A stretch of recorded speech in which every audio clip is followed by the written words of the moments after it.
शिवाजी महाराजांचा विजय। शिवाजी आपका स्वराज अधूरा बीएसपी करेगा पूरा। छत्रपति शिवाजी आपका स्वराज अधूरा बीएसपी करेगा पूरा। महापुरुषों के सम्मान में बीएसपी मैदान में। महापुरुषों के सम्मान में बीएसपी मैदान में। संविधान के सम्मान में बीएसपी मैदान में। SC ST OBC भारत के है मूल निवासी। जो बहुजन की बात करेगा वो दिल्ली से राज करेगा। जो बहुजन की बात करेगा वो दिल्ली से राज करेगा। वोट हमारा राष्ट्र तुम्हारा नहीं चलेगा, नहीं चलेगा। बहना आप संघर्ष करो हम आपके साथ हैं। BSP की क्या पहचान नीला झंडा हाथ निशान। तख्त बदल दो, ताज बदल दो, बेईमानों का राज बदल दो। छत्रपती शिवाजी महाराजांचा विजय सो जय हो, जय हो। छत्रपती शिवाजी महाराजांचा विजय सो जय हो, जय हो। राजमाता जिजाऊंचा विजय सो जय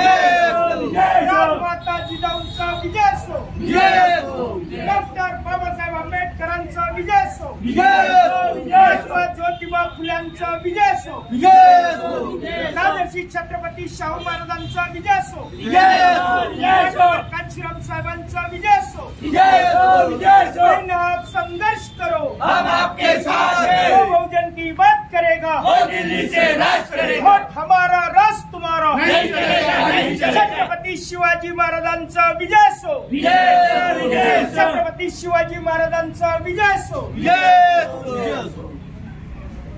छत्रपती शिवाजी महाराजांचा बहुजन समाज पार्टीचा महापुरुषों के सम्मान में संविधान के सम्मान में महापुरुषों के सम्मान में छत्रपती शिवाजी महाराजांचा छत्रपती शिवाजी महाराजांचा जय हो।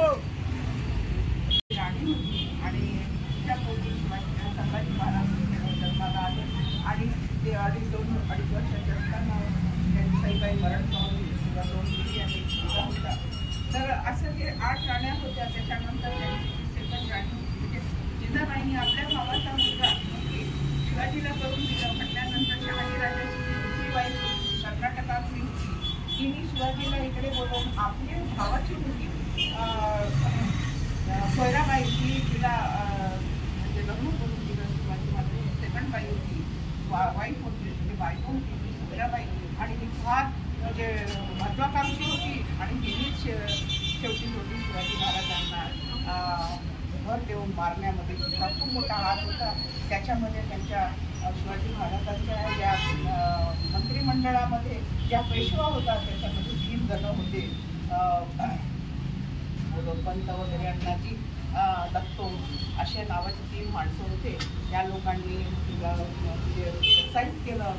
तिच्यामध्ये राजाराम नावाचा मुलगा होता आणि तो सेकंड होता. संभाजीला गादीवर बसवतील, राजारामला देणार नाही म्हणून तिने शिवाजी महाराजांचा कप्तानी जहर देऊन मारण्यात 6 महिनेपर्यंत हा सगळा इतिहास दाबला गेला.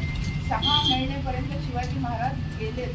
हे गडावरच्या लोकांनी खाली सुद्धा त्याची माहिती पसरली नाही. 6 महिन्यानंतर उघडकीस आली की शिवाजी महाराज गेलेत म्हणून. म्हणजे संध्याकाळच्या वेळी शिवाजी महाराजांना जेव्हा ते गेले तेव्हा त्यांना मारण्यानं औषधी वगैरे दिला, त्यांना ट्रीट केलं आलं नजर कैदेत ठेवून. आणि नंतर ते गेल्यानंतर पूर्ण पाला पाचोळा जमा करून एका कोपऱ्यामध्ये शिवाजी महाराजांना जाळण्यात आला. हा इतिहास आहे आणि हा इतिहास तुम्ही मामा देशमुखांनीच सांगितलेला आहे आपल्या पुस्तकांमध्ये.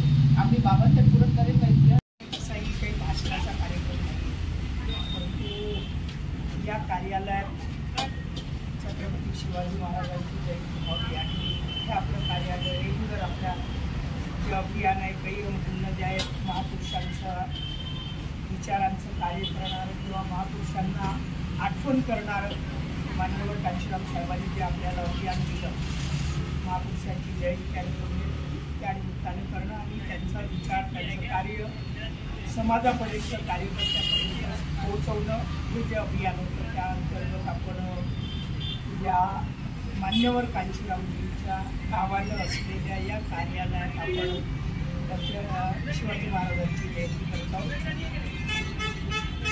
शिवाजी महाराजांविषयी अनेक गोष्टी आहेत, परंतु 2-3 ठळक गोष्टी. कारण शिवाजी महाराजांची समाधी शोधण्याचं काम महात्मा ज्योतिबा फुले यांनी केलं. शिवाजी महाराजांना आज अलीकडे जागतिक स्तरावर चर्चा केल्या जाते. भारतातही सर्वांचे मोठे उद्धारकर्ते आणि राज्यकर्ते आणि फार असं त्यांचं उठं होतं. परंतु 300 वर्षपर्यंत 300-400 वर्षापर्यंत त्यांच्याकडे टोटल दुर्लक्ष केलं गेलं होतं.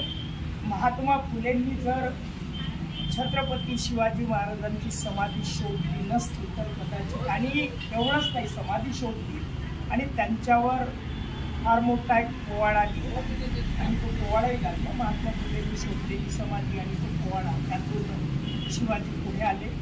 नाहीतर शिवाजींचा सर्वांना माहिती आहे की 2-2दा राज्याभिषेक करावा लागला. गागाभट्टानं मान्यवर कांचीरामच्या बंजारतात चंद्रशेखर यांनी उल्लेख केल्याप्रमाणे की शिवाजी महाराजांच्या इतिहासावर कांशीरामजी संपूर्ण हयातीत एकदा बोलले चंद्रपुरात, आणि ते इतकं सखोलपणे सविस्तर बोलले, ऐतिहासिक.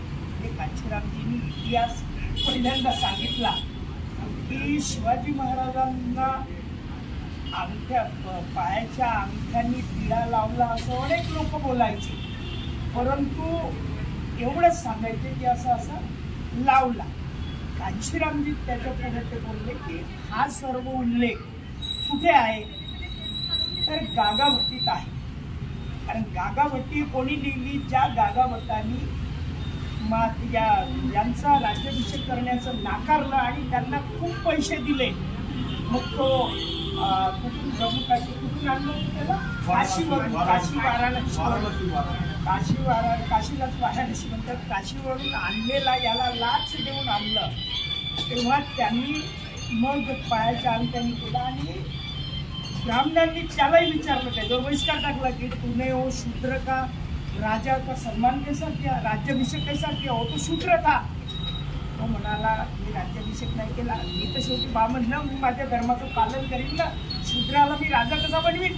अरे मी त्याला जे काही त्याचा राज्याभिषेक केला त्या पायाच्या अंगठ्याने त्याला टिळा लावला आणि हे सर्व त्यांनी गागाभट्टी नावाचा ग्रंथ लिहिला, त्याच्यात लिहून ठेवलं. हे कांशीरामजींनी त्या ऐतिहासिक या कार्यक्रमात सांगितलं. तेव्हा आपल्या लक्षात आलं की ब्राह्मण किती बदमाश असतात, किती धूर्त असतात, किती षड्यंत्रकारी असतात. पैसे देऊन सुद्धा, लाच देऊनही त्यांनी राज्याभिषेक केल्यावर कशी बदमाशी केली आणि ते पुस्तक रूपाने लिहून ठेवली गागाभट्टी नावाच्या ग्रंथामध्ये. हा तो उल्लेख होता. मित्रांनो, या निमित्तानं छत्रपती शिवाजींचा अपमान करणं आपला विषय नाही. शिवाजी आपल्यासाठी मोठे राजे आहेत आणि ते राहतील, परंतु त्यांचा अपमान ज्या ब्राह्मणांनी केला ते भिक्षुकशाही किंवा फटशाही हे जनतेच्या आणि बहुजन समाजाच्या पुढे आली पाहिजे. म्हणजे आमच्या महापुरुषांचा, जसं छत्रपती शाहू महाराजांचा सुद्धा अपमान केला. आंघोळ बिना आंघोळीनं त्यांना वेदातले म्हणजे वेदातले मंत्र म्हणण्याऐवजी पुराणातले म्हटले, म्हणजे पुराणोक्त वेदोक्त प्रकरण आहे तर ते त्यांनी चुकीचे मंत्र म्हटले आणि हे सांगितलं की हा शूद्र राजा आहे, मला आंघोळ करून हे ते मंत्र म्हणण्याची गरज नाही, अशा पद्धती म्हणून ते वेदोक्त प्रकरण खूप गाजलं. म्हणजे आपल्या महापुरुषांचा, आपल्या राजांचा अपमान या लोकांनी केला आहे आणि म्हणून त्या लोकांना बदला घेण्याची वेळ म्हणजे कसा बदला? आपण शासक झालं पाहिजे. आपण शासकाचे वंशज आहोत. तथागत बुद्ध, छत्रपती शिवाजी महाराज, छत्रपती शाहू महाराज हे राजे महाराज होते, त्यांचा आपण वंशज आहोत. आणि कांशीरामजींनी आपल्याला, बाबासाहेब आंबेडकरांनी संविधान दिलं, कांशीरामजींनी आपल्याला दिशा दिली आणि 4 वेळा आपल्या पक्षाचं सरकार स्वतंत्र उत्तर प्रदेशात बनवलं. ते संपूर्ण भारतात व्हावं, महाराष्ट्रातही व्हावं असा तो आपण संदेश देण्यासाठी आपण राज्याची जयंती करतो. आणि राज्याची जयंती यासाठी करतो की उद्याच्या आपण शासक व्हावे आणि शासक होण्याचा ची प्रेरणा समाजाला, कार्यकर्त्यांना मिळावी, हा आमचा उद्देश होता. आपण एका छोट्याशा कॉलवर सर्व आपण उपस्थित झालो आणि सर्व आपण मिळून सामूहिकरित्या एक शिवाजींची जयंती आपण या रामेश्वरी येथील काशी नगरातील मान्यवर कांशीराम साहेबांच्या किंवा बहीणजी मायावतीजी यांच्या हस्ते उद्घाटन झालेल्या या कार्यालयात आपण शिवजयंती साजरी केली. त्यामुळे मलाही बरं वाटलं की आपण सर्व मोठ्या संख्येने उपस्थित झालो. त्यामुळे आपण शिवाजींची जयंती साजरी करू शकलो. धन्यवाद.